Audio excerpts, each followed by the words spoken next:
एक बार भगवत ऋषिक जी महाराज अपने गुरुदेव के चरणों में बैठ के निवेदन किया कि जैसी आपकी आज्ञा ठीक अक्षरशः वैसे ही वैराग्य से रह रहे। बहुत वैरागी महापुरुष, फिर भी काम वेदना सता रहे। इसका क्या हो सकता है? खान पान की कोई व्यवस्था नहीं, माधुकरी वृत्ति से बहुत एकांत प्रिय, बहुत अद्भुत साधना, फिर भी गुरुदेव ये अंदर काम वेदना का करवा ले आओ।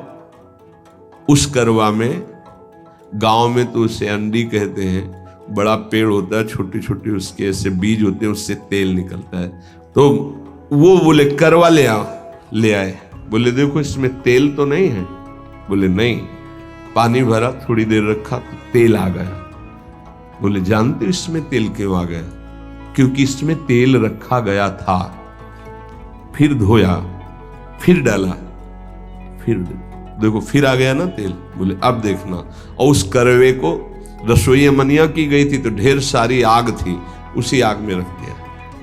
10-15 मिनट रखने के बाद फिर निकाला। बोले अब पानी रखो। पानी रखा, तेल नहीं आया। बोले समझ गए, अभी तुम्हारे तप में कमी है, और तप करो, भस्म हो जाएगा ये। जब तक इसके संस्कार हैं, कई जन्मों से भोग वासनाओं के खेल खेलते चले आ रहे हैं, तो संस्कार हैं।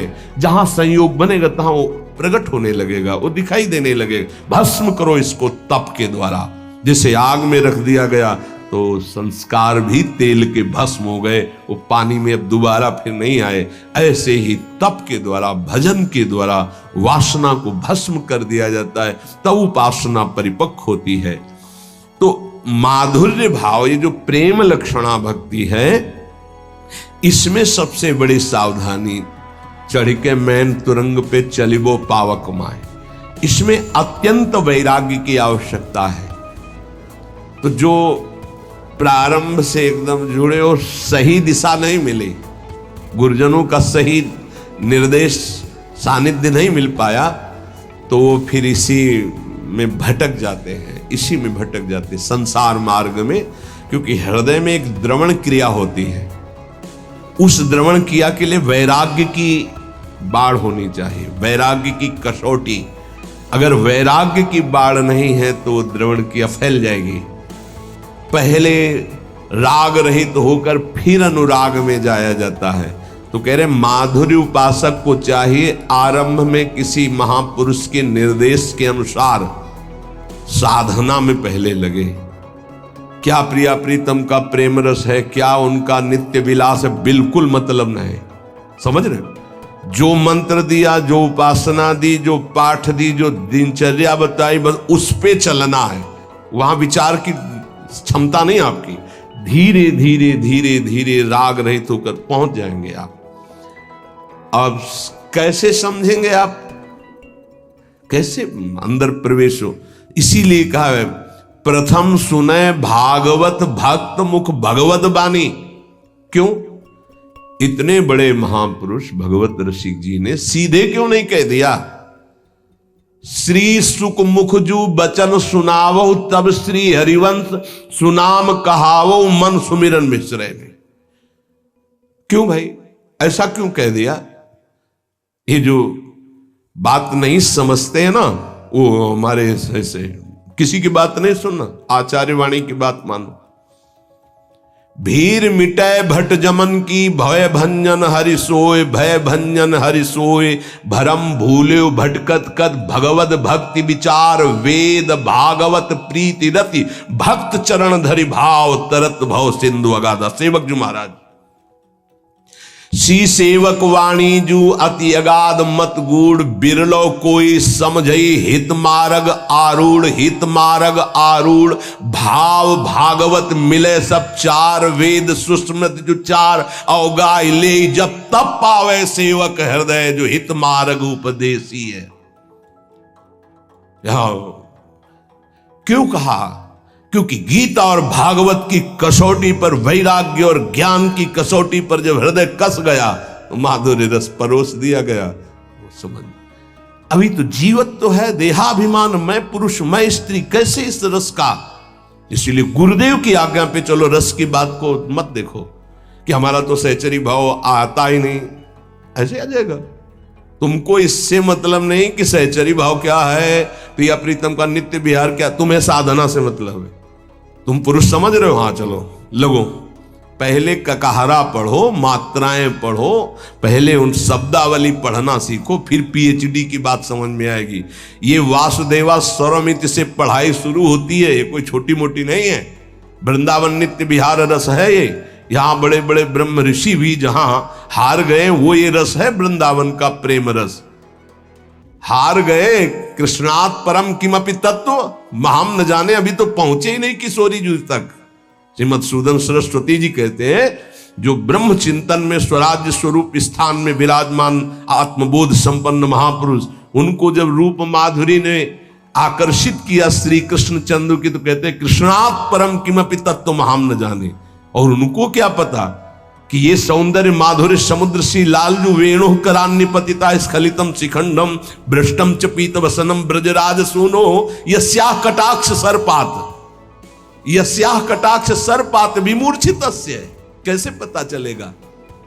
अब सीधे नित्य विहार रस की बात, इसीलिए गुरुजनों ने सिद्धांत बनाया, प्रथम सुने भागवत भक्त मुख भगवत वाणी। गीता और भागवत की कसौटी पर उपासक का हृदय कसा होना चाहिए। आसपास पात्र मेड़ मजबूत है, रस डाला सीधे, उसमें सुरक्षित है, नहीं तो द्रवित हृदय और फिसल गया तो ये फिर संसार में चला। तो उपासक महामाधुर्य रस की उपासना वाला पहले गुरुदेव प्रदत्त साधना में प्रीति करे। अब कि नित्य विहार का मतलब क्या? पहले तुम राधा राधा रटो, एक भी मिनट नाम ना छूटे, पहले ऐसे चलो। पहले अपनी इंद्रियों को ठीक करो, पहले अपने आचरणों को ठीक करो, पहले आप जैसा आज्ञा हो रहा वैसा चलो, फिर आगे का रस अपने आप आ जाएगा, समझाने की थोड़ी जरूरत पड़ेगी। और तुम्हारी समझ क्या, संभाव्योपि विरंचि नारद सी, और तुम समझना चाहोगे, समझ जाओगे। जो मंत्र मिला है, जो उपासना मिली, उसमें रति करने से उपासना के दो परिणाम होते हैं। आधे तक उपासना दोनों की एक ही चलती, ज्ञानी की भी और प्रेमी की भी। जब कोई उपासक उपासना करता है तो पहले अंतःकरण शुद्ध होता है। यहां तक सबकी उपासना एक ही चलती है, अंतःकरण शुद्धि। अंतःकरण शुद्ध का मतलब मन में कोई भी सांसारिक संकल्प नहीं रह गया। बुद्धि का निश्चय जो ये था कि इंद्रियों के सहित मन जब भोगों का संयोग करेगा तो हम सुखी हो जाएंगे, खत्म हो गया। बुद्धि का निश्चय है एकमात्र प्रियालाल में ही सुख है। मन संकल्प विकल्प छोड़ दिया संसार के, चित्त की वृत्ति भगवदाकार हो रही है, अहम दासत्व में बदल गया। यह है शुद्ध अंतःकरण भक्त का। और ज्ञानी, उसका शुद्ध अंतःकरण जहां हुआ था उसे अनुभव हुआ, मैं स्थूल नहीं, सूक्ष्म नहीं, कारण नहीं, आत्मस्वरूप। और अपने आप उसका राग तीनों शरीरों से खत्म, क्योंकि शुद्ध हो गया ना तो दिखाई दे रहा, और अपने आप में स्थित। अब वो दृष्टा मात्र है, गुणानुगुण वर्तनते। यहां तक एक चलता है भक्त और ज्ञानी। अंतःकरण शुद्ध होने वो निकल गया दासत्व की तरफ और वो निकल गया स्वरूप में स्थित होने की तरफ। आत्मनिवेदन करने वाला उपासक मोक्ष पदवी की भी इच्छा नहीं रखता, फिर अन्य इच्छाओं की तो बात जाने दो। आत्मनिवेदन आराध्य देव को, ये नवी भक्ति है। जब तक उपासक के अंदर वासना है, काम है, नाना प्रकार की इच्छाएं हैं, तो साधना पर ध्यान दे। साध्य की दिव्य लीलाएं जो नित्य विहार रस की हैं, वो चिंतन करने का अधिकार नहीं। ये तो निरखत नित्य विहार पुलकित तन रोमावली आनंद नयन सुधार, यह जो कृपा हरिवंश की। क्योंकि वाणी जी समर्थ है, वो स्वयं प्रकाशित हो जाती है हृदय में। ये चिंतन का विषय तब बनता है जब देह भाव छूट जाए, बनिता पुरुष भाव मिट जाए, तब चिंतन।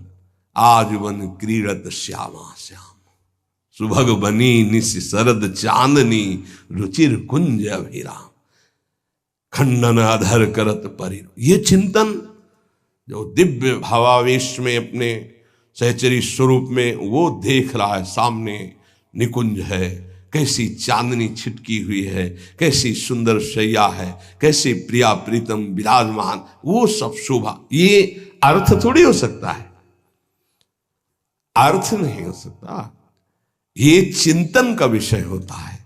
तो नित्य विहार रस माधुर्य रस के उपासक को चाहिए कि वाणी जी का पाठ करे अर्थ समझने की नहीं, सिद्धांत का अर्थ समझे, लीलाओं का नहीं। लीला गायन करो, गायन करने से ही गायन का फल लिखा है। छुटी 84 भ्रमंते निर्खय जुगल किशोर, जब निर्खय जुगल किशोर तब लीलाओं का चिंतन प्रारंभ होता है। उस समय निर्विकार अवस्था होती, सच्चिदानंद वपु। अभी तो ये जो वपु धारण किए ये विकारी है, ये काम से पैदा हुआ है, इसके अंदर परमाणु है कामना के, जन्म जन्मांतरों से इसी में हम बंधे चले आ रहे हैं।